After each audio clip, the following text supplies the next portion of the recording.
physical perfection. This is The Rob Dibble Show. Back on The Rob Dibble Show with Ben Darnell on your afternoon drive. The GM meetings opened up the bang in Scottsdale, Arizona. Boom.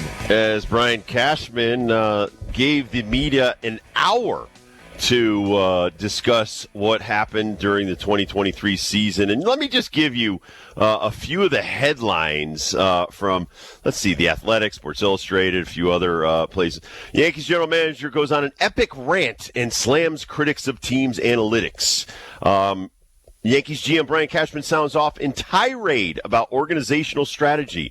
Brian Cashman fiercely pushes back on narrative that the Yankees are analytically driven. That was all of the headlines from today, and then some, as Brian Cashman went off. I know we have some sound, but I mean, a lot of this is damage control.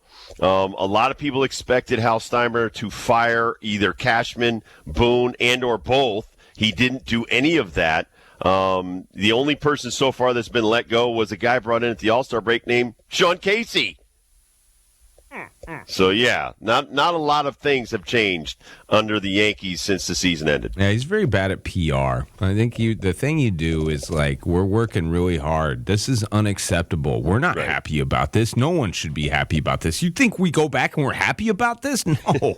We're working 24/7. Everybody, hands on deck. I know the season just ended, but we are taking no days off because we're going to fix it. Because you know why? Our fans deserve better. And you out there that are Yankee fans, we appreciate you hanging on. Just so you know, we are busting our humps to get it right because it's not right. It's not good. It was bad. Below our standards.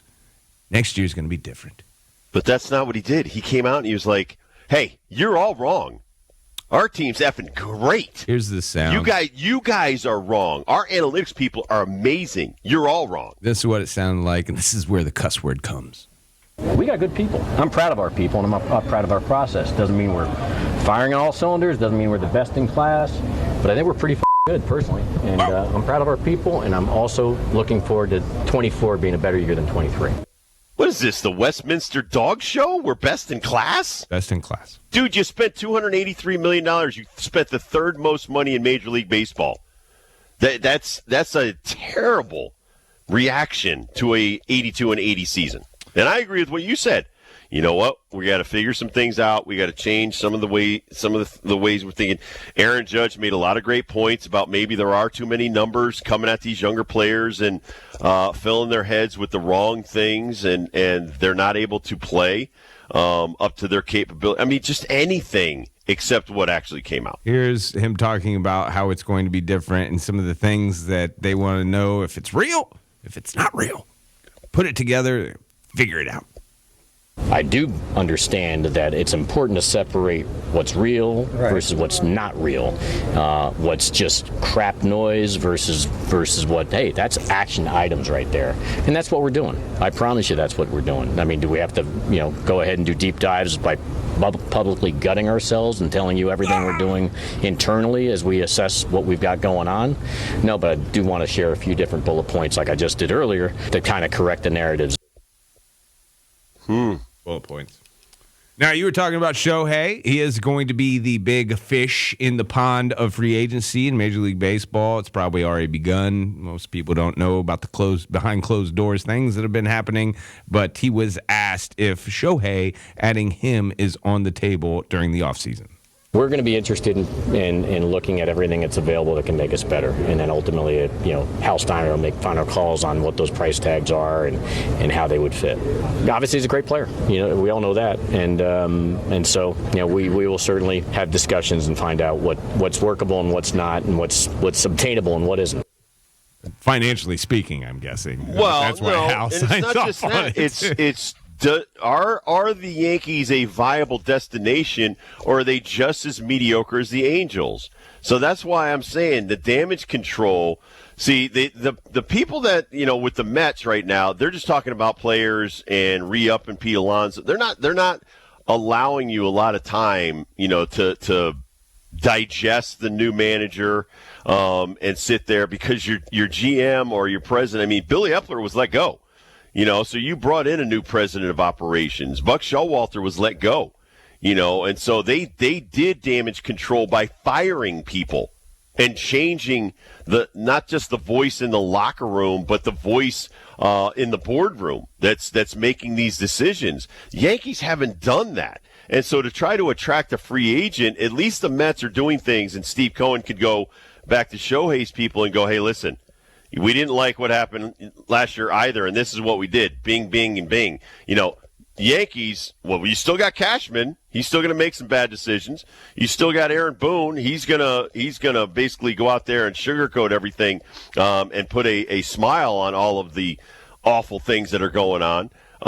And who would you like as the hitting coach? Because we just fired the hitting coach because, in those 3 months that Sean Casey was there, he was able to make a difference or not.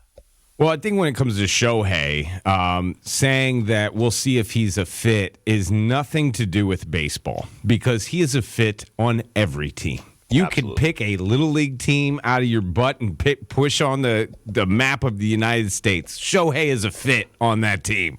Fit. He's not a fit financially. Financially, No. That's another question. And that's why we got to get big boss man Hal Steinbrenner involved in this conversation. Now, how you still owe a ton of dough Yeah. to not just Cole and not just Judge, but also you own Giancarlo Stanton $100 million There you to go. 2029. So if we're going to take on another contract of $350 to $500 million, that guy and he can't pitch for this year. That's a tough one to sell even Hal Steinbrenner. So Hal did have some things to say. This is my favorite cut of the day, or cut from yesterday, of Hal Steinbrenner talking about, man, Boone wants to bunt. One thing that was discussed in August is bunting. I mean, I think Aaron Boone thinks that we're not teaching the young players to bunt enough. What we do in player development is try to evolve with the game. Bunting is less a part of the game than it was 10 years ago. I looked it up. 10 years ago, I think the average team bunted successfully. You got to look that up. Sacrifice bunts had to like look 30 that times in an entire season. Now that number's down to like 12 or 13. Wow. We bunted 7 or 8 times last year. That's a We're tool. right in line with the Texas Rangers. So, yes, a few years ago in player development, we kind of cut back on the bunting skills. But Aaron Boone feels it's becoming a bigger part of the game again. He feels it's important. So we're gonna start right up again, at the player development level. Are you serious? That was You funny. haven't been developing your players on the fundamentals of baseball? That's like foul shooting in basketball. I mean, holy crap, is this guy like tone deaf? Wow. So we'll see if we get some more bunts for the Yankees. I'm all for it. I'm with, if that is what Boone thinks, I am with Boone on this. Like, we need more bunts. Bunts are fun. But that's not what your owner should be talking about. I First of know. all, I don't want him talking about baseball I stuff. totally agree. Dude, don't break down. It was probably a 3-hour conversation, and the one thing that stuck out with Steinbrenner is the bunting.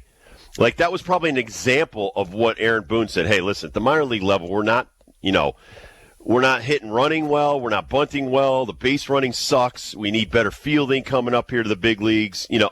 I mean, he probably had a bunch of stuff that he threw out there. And the one thing that sticks with your owner is, Yes. well, Aaron Boone thinks we need to bunt more. I agree. I think that is like when your boss remembers the one thing that you said. Like The you, weakest part of your you said discussion. so much, Right. and then like, hey, what was that conversation about?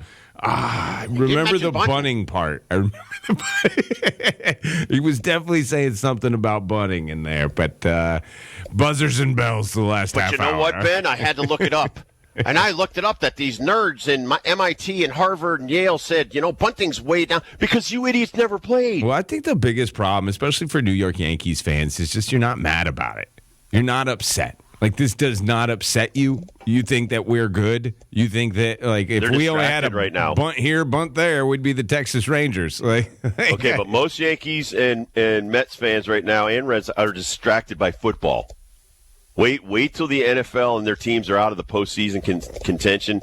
They'll start raising Cain about, I can't believe the Yankees did that. See, we haven't gotten a free agency. There's a 5-day window Right. after the World Series and the GM meetings to where essentially you get into the whole free agency thing. So now free agency it's out there, and you could go after these guys and things like that. You're actually seeing some guys actually sign some decent deals out there. They're not headliners yet. But once that happens, you wait till the Yankees miss out on a big free agent, then I think the Yankee fans are going to go nuts. And they already are. I mean, I already read you some of the that's just some of the headlines that came out from yesterday. Here's some other ones. Cashman thinks the Yankees are good. He defends the Yankees organization. This is a good one. This was a podcast. Brian Cashman just keeps making things worse. Yes, that is a good. So, yeah. That is exactly what happened. There are people ranting. But I think that, the GM meetings are not. This is not like the winter meetings. The winter meetings is where you discuss free agents. The GM meetings is where you discuss all the rules that happened this year, the changes. Did they work? It's kind of like a post-show meeting. So this is a postseason breakdown with the general managers. They also go over scheduling for next year. They go over the playoff format for next year. Anything that any little ideas that the competition committee can go over, things like that. So you've got a little bit of work going on as far as discussion of players. But most of this is more of what happened during the 2023 season. I think their development's been fine. Honestly, that's not a problem. I think their Scranton Wilkes-Barre guys that come up actually perform when they show up in the lineup, and you're not expecting much. I know, and I'm not talking about a 300 batting average or a guy that's hitting 20 bombs. Like guys that are serviceable, that they bring them up, they're getting their first at bats in the big leagues. Like, man, this guy, why hasn't he been playing all the time? And then all of a sudden he's a Pirate, or then all of a sudden he's a Padre, or all of a sudden he's pitching in the World Series and he's Jordan Montgomery. Like, I just feel like when they get to the big boy team, something happens. Mediocrity is thumbs up. Like, hey, slugger, get him next time. That's the attitude in that clubhouse. I don't think it's the attitude at Scranton Wilkes-Barre. I don't think it's the attitude at Trenton. I think it's the attitude in the Bronx. And I think that's the biggest problem with the New York Yankees. And I agree. But you also have a lot of nerds down in the minor leagues that they're going over things with the pitchers and even the hitters, and they're bogging them down with – listen, it's, for me – let's just say I'm a pitching coach in the major leagues, even in the minor leagues. I don't need to tell you about your revolutions per minute on your curveball going down. It's, for me to know that information, it was the same thing they used to use with our starting pitchers when there's always somebody doing the gun. And if the velocity went down 2, 3, 4, 5 miles an hour the second or third time through the line, you let the bench know. And then the catcher is also saying, listen, dude, his stuff's not as good as it was 5 innings ago. You might want to get the bullpen ready. That's like in-time game management. That's stuff that while that stuff's going on, you don't need to be discussing that with the player. That's after the game or before the game minutia. So to bring that stuff up, and like I said that, even during the World Series and the playoffs, I was noticing more and more there's a guy with an iPad that's going up to the guy in the on-deck circle and stuff like that. First of all, you should have already gone over all of that stuff. It's a little late now to be going over, what does this guy throw? Does this guy throw a breaking ball in a 2-1 count versus a left-handed hitter coming up here? That's the last thing you want to do is tell a hitter that. He's got to look for a 95-mile-an-hour fastball, and there's a guy on second base and try to get that guy to third with less than 2 outs. That's the kind of stuff so I think that's what Aaron Boone is getting at, that, listen, these other teams are doing that stuff, and he's got friends on other teams, and I know Brett, and I'm sure his dad, Bob, are talking to these other guys on these winning teams. What are you guys doing that we're not doing? Yeah. And I've talked to Brett about that. I don't bring a lot of that stuff up on the show because that's in confidence, but a lot of the things that are discussed are baseball things, are not being taught as readily at the lower level. Listen, we've talked to Jim Penders. They have a way of doing things at UConn that even the Yankees aren't doing right now, because the Yankees feel that like we just heard from their GM, what they're doing is the right way. So leave us alone. Don't bother us. This was just one little speck, a speed bump in our process. This is the same crap the 76ers used to say. The process, that kind of stuff. It's just excuses for when you're not doing well. So we do have a call. Kurt's got some. Who you got, Kurt? We're going to Bristol. All right, Bristol. What's up, man? Hey, just the Yankees. They have fallen on their face ever since they got rid of Joe Girardi. They have yet to pull in teams and players up from the farm system.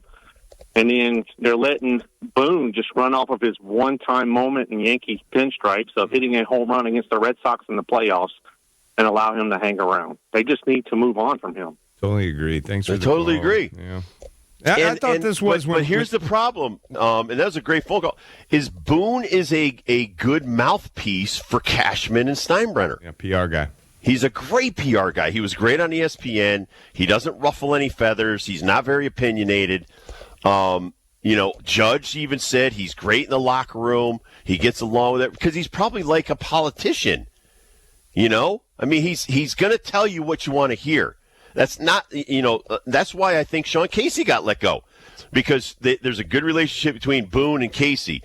Casey comes in, he probably ruffled the feathers of a couple of the hitters.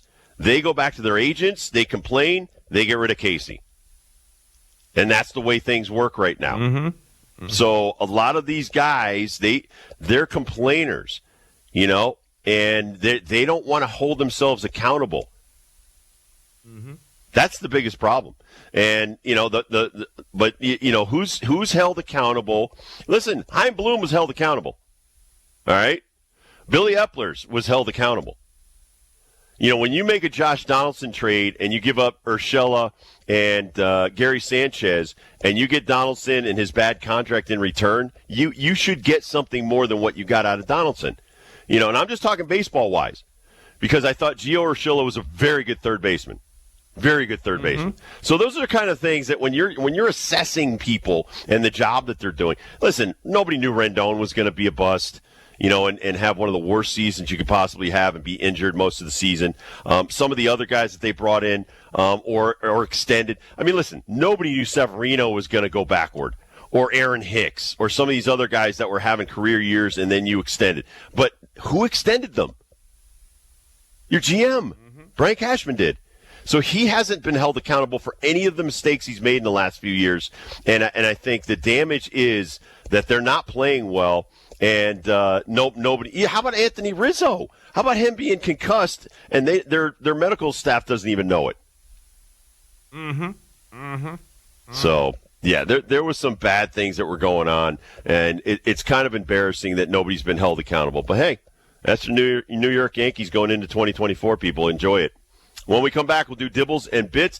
And then Rick Carpiniello, he has written a book about the New York Rangers and its franchise history, and we will talk to him at 5 o'clock. 97.9 ESPN